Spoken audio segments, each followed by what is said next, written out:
বিশ্বনাথ চাৰিআলি সদৰ আৰক্ষী থানাৰ অন্তৰ্গত বৌবজাৰৰ পৰা যোৱা 1 ফেব্ৰুৱাৰী দিনাৰ পৰাই বিজুত বড়ো নামৰ 24-25 বছৰীয়া যুৱকৰ নিৰুদ্দেশক লৈ চাঞ্চল্যৰ সৃষ্টি হৈছে। যুৱকজনৰ ঘৰ কুঁৱৰী গাঁৱত যদিও যুৱকজন বৌবজাৰৰ পৰাই নিৰুদ্দেশ হৈছে বুলি পৰিয়াল লোকে জানিব দিছে।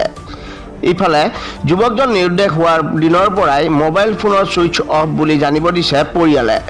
ইতিমধ্যে ভুক্তভোগী পৰিয়ালে যুৱকজনৰ নিৰুদ্দেশ সন্দৰ্ভত বিশ্বনাথ চাৰিআলি সদৰ আৰক্ষী থানাত লিখিত অৱগত কৰিছে আৰু বিশ্বনাথ সদৰ আৰক্ষীয়েও যুৱকজনক বিচাৰি অভিযান আৰম্ভ কৰিছে।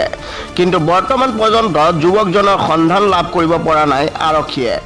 সেয়েহে নিৰুদ্দেশ হোৱা যুৱকজনৰ যদি কোনো লোকে সন্ধান লাভ কৰে তেনেহ'লে বিশ্বনাথ চাৰিআলি সদৰ আৰক্ষী থানাত যোগাযোগ কৰিবলৈ আহ্বান জনাইছে ভুক্তভোগী পৰিয়ালে।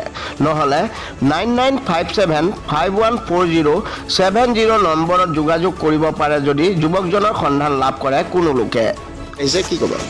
হয়, নমস্কাৰ। মোৰ ভাইটি এজন আজি 25 দিন হ'ল সন্ধানহীন হৈ আছে। কি নাম? আমাৰ বিজুত বড়ো। বিজুত বড়ো। বয়স কিমান? বয়স আপোনাৰ 24-25ৰ ভিতৰতে হ'ব। আৰু তেওঁ এজাহাৰ দিছিলোঁ আমি 5 তাৰিখে, আৰু এতিয়া খবৰ পোৱা নাই দেখি আকৌ এবাৰ আহিছিলোঁ আৰক্ষীৰ ওচৰলৈ সহায় কৰে যাতে। কিমান তাৰিখে হেৰাইছে? 1 তাৰিখে হেৰাইছে। ক'ৰ পৰা হেৰাইছে? আপোনাৰ বৌবজাৰত কল কৰোঁতে আছোঁ বুলিকে কৈছিলে, তাৰপিছত আৰু ঘৰ গৈ নাপালোঁ। মোবাইলত যোগাযোগ কৰা নাই? মোবাইলত যোগাযোগ কৰিছোঁ, মোবাইলটো আপোনাৰ চুইচ অফ দেখুৱাইছে। আৰু এতিয়া বৰ্তমানলৈকে চুইচ অফেই হৈ আছে, আমি মানে কণ্টেক্ট কৰিব পৰা নাই। লগৰকেইটাক পৰিয়ালৰ সদস্যক জনাইছোঁ, নাই আৰু সিহঁতৰ ঘৰটো। এতিয়া বিচাৰি দিব লাগে আমাক, যাতে কোনোবাই পায় যদি জনাব।